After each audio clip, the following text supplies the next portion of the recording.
মামুন, চুয়াডাঙ্গায় আজ তাপমাত্রা কত এবং মানুষের ভোগান্তি কতটা বেড়েছে, বিশেষ করে গবাদি পশুর খামারগুলোর কি অবস্থা?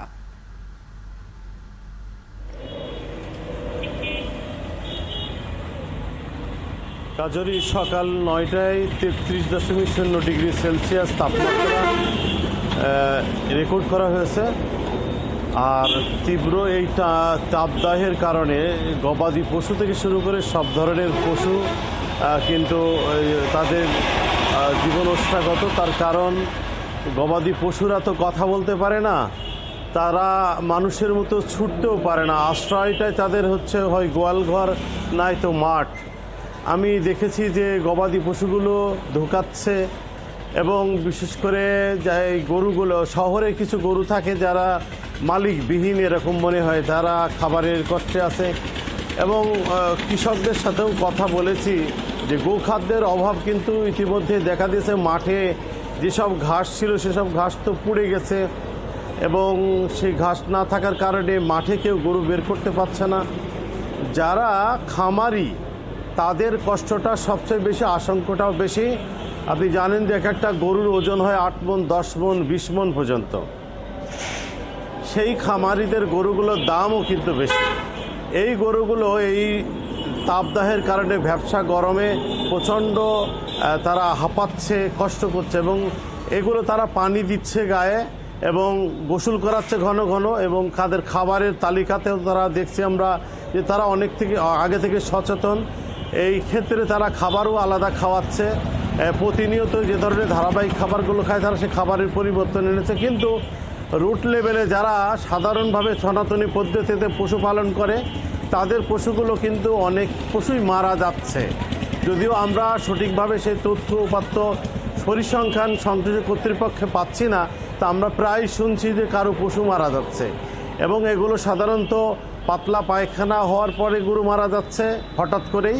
এবং ছাগল, এছাড়া আপনার পোলট্রি ফার্মগুলোতে মুরগি মারা যাচ্ছে প্রতিদিন 2-10টা করে এক একটা খামারে।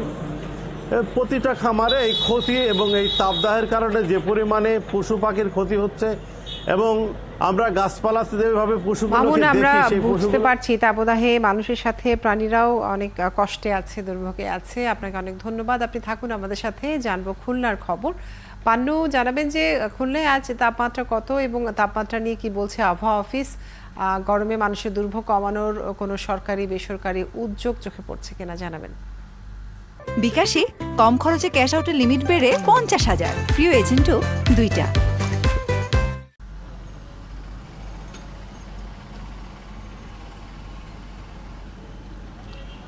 কাজুরি, প্রথমেই যদি একটু সুখবর দিতে চাই, খুলনায় আজকের যে তাপমাত্রা, সর্বোচ্চ তাপমাত্রা যেটি উঠতে পারে সেটি 37 ডিগ্রি সেলসিয়াস পর্যন্ত উঠতে পারে, যেটি গতকালকে ছিল 42 ডিগ্রি সেলসিয়াস। এবং গতকালকে যে তাপমাত্রা, এটি কিন্তু খুলনার আবহাওয়ার যে রেকর্ড, সর্বশেষ রেকর্ড সেটি অতিক্রম করেছে। এর আগে খুলনায় সর্বোচ্চ তাপমাত্রা উঠেছিল গেল বছরের 16 এপ্রিল 41.3 ডিগ্রি সেলসিয়াস। সেটি অতিক্রম করেছে গেল অন্তত এক সপ্তাহ জুড়ে খুলনায় 39 থেকে 41.8 ডিগ্রি তাপমাত্রা ঘুরপাক খেয়েছে। গতকাল সর্বোচ্চ তাপমাত্রা ছিল। তবে আজকে সকাল থেকে খুলনার পরিস্থিতিটা বলা যায় অনেকটাই ভিন্ন। সকাল 7টায় অন্যান্য দিনগুলোতে যেভাবে রোদ তার তেজ ছড়িয়েছে, খুলনায় আজ সকাল 7টা থেকেই এখন পর্যন্ত রোদের তেজটা খুবই কম। বলা যায় আকাশ জুড়ে ছেঁড়া ছেঁড়া মেঘ, কোথাও কালো মেঘ, কোথাও সাদা মেঘ, মেঘ ভাসতে, সেই সঙ্গে দক্ষিণা বাতাস, একটি ঠান্ডা বাতাস বইতে শুরু করেছে। যদিও ঝড় বৃষ্টি শুরু হওয়ার তেমন কোনো পূর্বাভাস নেই, তবে মেঘের যে আনাগোনা, বাতাসের যে প্রবাহ, সেটি দেখে নিশ্চিত বলা যায় যে খুলনা আজ অন্তত যে তীব্র দাবদাহ বা তাপপ্রবাহ সেটি থেকে কিছুটা হলেও মুক্তি পাচ্ছে খুলনা। সকালে আমরা যেটি অন্যান্য দিনের যে সকাল, তার চেয়ে আজকের সকালটা দেখেছি অনেকটাই পার্থক্য।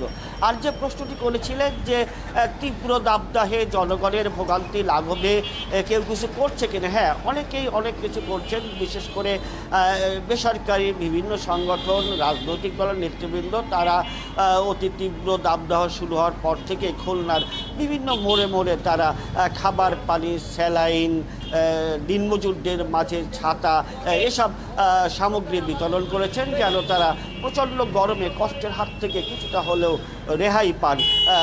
এবং এবং সেটি বেশ সাড়াও ফেলেছিল খুলনাতে। তীব্র গরমের মাঝে খেটে খাওয়া মানুষদের কষ্ট কিছুটা হলেও অন্তত তারা দূর করতে এগিয়ে এসেছেন। কাজরি। পানু, এ তো গেল মানুষের দুর্ভোগের কথা। আবহাওয়া অফিস কি বলছে, আর কতদিন থাকবে এই অবস্থা এবং বৃষ্টি কবে নাগাদ হতে পারে?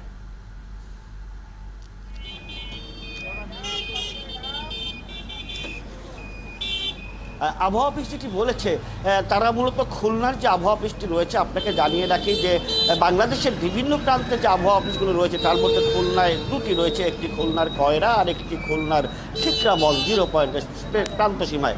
এরা মূলত আবহাওয়ার যে তাপমাত্রা সেটি রেকর্ড করে, বাতাসের গতিবেগ সেটি পর্যালোচনা করে মেপে রাখে, পাশাপাশি বৃষ্টিপাতের যে পরিমাণ সেটি তারা রেকর্ড করে গণমাধ্যমকে জানায় বা তাদের অফিসেরকে জানায়। আবহাওয়ার যে পূর্বাভাস সেটি পাওয়ার জন্য মূলত তারা নির্ভর করে ঢাকার সঙ্গেই, এবং ঢাকায় যে আবহাওয়া পূর্বাভাস কেন্দ্রটি রয়েছে সেখান থেকে খুলনার আবহাওয়া কর্মকর্তা তিনি আমাদের তথ্যটি সরবরাহ করেন। তিনি যেটি বলেছেন যে 2 তারিখেই বৃষ্টি হওয়ার একটি সম্ভাবনা রয়েছে, তবে সেই সঙ্গে ঝড় এবং কালবৈশাখী সেটিরও পূর্বাভাস তিনি দিয়েছেন। তবে শতভাগ বৃষ্টি হবে, শতভাগ কালবৈশাখী হবে এমন মানে আজ বৃষ্টি হওয়ার কিছুটা সম্ভাবনা রয়েছে, যেমনটি বলছেন আবহাওয়া কর্মকর্তারা। পানু, আপনাকে অনেক ধন্যবাদ যুক্ত থাকার জন্য। দর্শক, আমাদের সাথে যুক্ত ছিলেন সহকর্মীরা, জানাচ্ছিলেন তাপপ্রবাহের খবর।